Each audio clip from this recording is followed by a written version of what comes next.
আপনি যদি বাস্তবে এই বাড়ির রাস্তাগুলো দেখুন তাহলে আপনি বুঝবেন এটা কতটা ভয়ঙ্কর। আপনারা যে বাড়িটি দেখতেছেন এই বাড়িটা কোনো সাধারণ বাড়ি নয়। বাড়িটির ইতিহাস জানলে আপনার শরীরের লোম দাঁড়িয়ে যাবে। এই বাড়িটি হচ্ছে 100 বছরেরও পুরনো। বাড়িটির বিষয়ে জানতে আমাদের সাথে এখনই থেকে যান আর আমাদের সঙ্গে সঙ্গে এই ভিডিওতে লাইক করে দেন। বাড়িটির চারপাশে অনেক গাছ, বাড়িটির ভিতরে অনেক অন্ধকার, যার ধারণা অনেক ভয়ঙ্কর।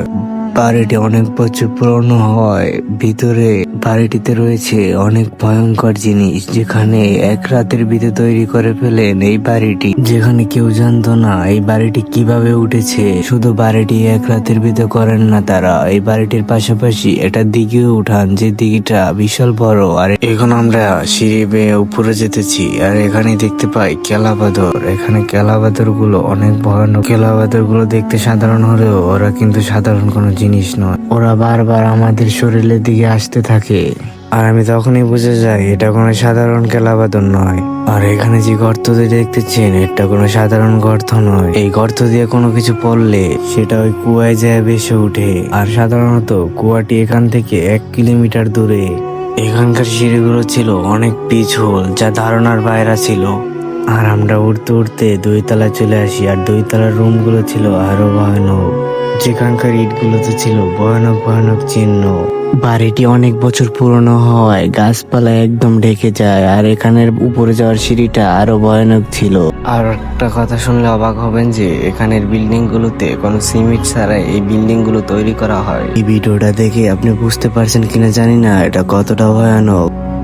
সাধারণত এই বিল্ডিংটা যদি কোনো সাধারণ বিল্ডিং এর লগে তুলনা করা হয় তাহলে আপনি দেখতে পাবেন এটার ভিতরে অনেক তফাৎ। আপনি তো এতক্ষণে জেনে গিয়েছেন এই বাড়িটির সম্পর্কে। আর আমরা এখন চলে যাব সিঁড়ি দিয়ে সোজা উপরে। আর উপরে যে দেখতে পাই এখানে শুধু জঙ্গল, পুরো ছাদ জঙ্গলে ঢেকে গিয়েছে। আর আমরা এখান থেকে জঙ্গলের ভিডিওটা করে সোজা চলে যাব দিঘির কাছে। আর আপনারা দেখতে পাবেন এখান থেকে চারপাশে শুধু বাগানে রয়েছে অনেক বড় বড় গাছ আর অন্ধকার। এখানেই শেষ নয় এই মুভির কাহিনী।